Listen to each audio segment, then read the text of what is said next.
டெல்லி சட்டமன்ற தேர்தல் வாக்குப்பதிவு நிறைவடைந்துள்ள நிலையில் நமது செய்தியாளர் டார்வின் வழங்கிய தகவல்களை தற்போது பார்க்கலாம்.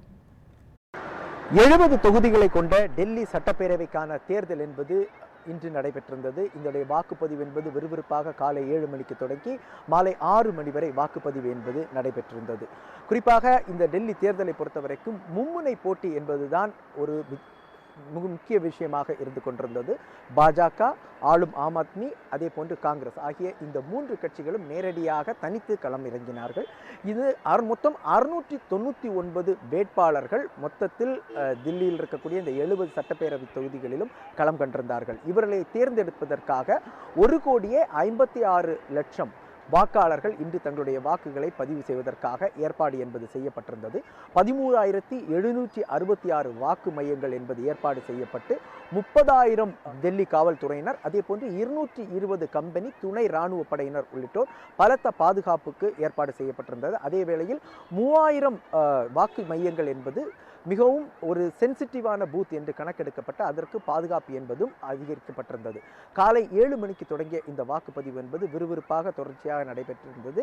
இதனையடுத்து ஒவ்வொரு 2 மணி நேரத்துக்கு ஒருவரையும் அந்த வாக்கினுடைய சதவீதம் என்பது தொடர்ச்சியாக அதிகரித்து மாலை 6 மணிக்கு வாக்குப்பதிவு என்பது நிறைவு பெற்றிருக்கிறது.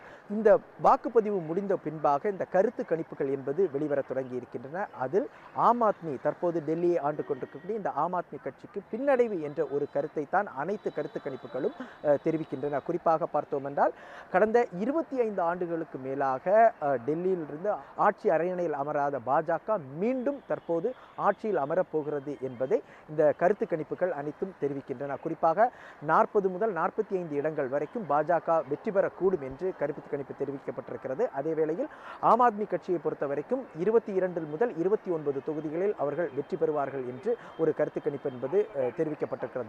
காங்கிரஸை பொறுத்த வரைக்கும் கடந்த 10 ஆண்டுகளாக அடிப்படையான ஒரு நிலையான ஒரு வாக்கு வங்கி இல்லாத நிலையில் தற்போது அதை தக்க வைப்பதற்கான ஒரு தேர்தலாகத்தான் இந்த தேர்தலில் களம் இறங்கினார்கள்.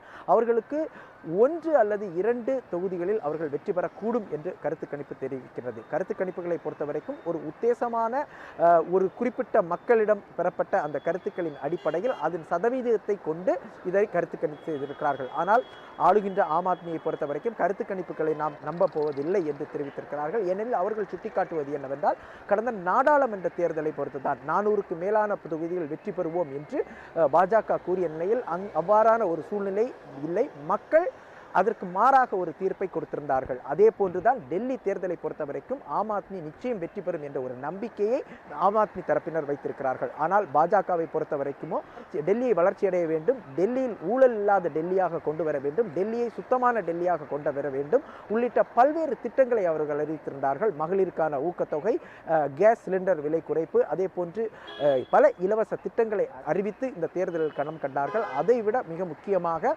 ஆளுகின்ற ஆம் ஆத்மி கட்சியை ஒரு ஊழல் கட்சியாக அவர்கள் விமர்சித்திருந்தார்கள். குறிப்பாக அவர் ஆம் ஆத்மி கட்சியுடைய தலைவர்கள் பலர் ஊழல் குற்றச்சாட்டிற்காகவும் அதே போன்று முறைகேடு குற்றச்சாட்டிற்காகவும் சிறை சென்றிருக்கிறார்கள் என்பதை அவர்கள் நேரடியாக மக்களிடம் எடுத்து கூறித்தான் இந்த வாக்கு சேகரிப்பில் ஈடுபட்டிருந்தார்கள். எனவே தற்போதைய நிலையில் இந்த வாக்குப்பதிவு என்பது முடிவுற்ற நிலையில் 2 கட்சிகள், டெல்லியில் இருக்கக்கூடிய ஆம் ஆத்மி மற்றும் பாஜக, எதிர்கட்சியாக இருக்கக்கூடிய பாஜக, 2 பேருமே தாங்கள் தான் ஆட்சி அமைக்கப் போகின்றோம் என்ற ஒரு கருத்தை அவர்கள் வைத்திருக்கிறார்கள். அதே வேளையில் காங்கிரஸை பொறுத்த வரைக்கும் பார்த்தோம் என்றால் ஒரு கணிசமான தொகுதிகளை பெறுவதற்கான ஒரு முயற்சியில் தான் இந்த தேர்தல் என்பது அவர்களுக்காக இருந்தது.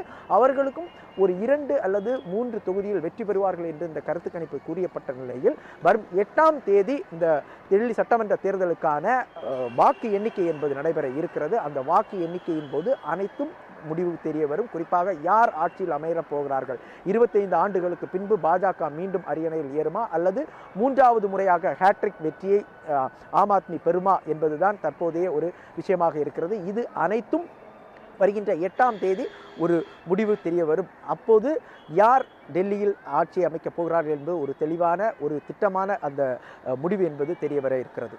ஒளிப்பதிவாளர் சுகுமாருடன் டார்வின் ஜியோ, நியூஸ் 7 தமிழ், டெல்லி.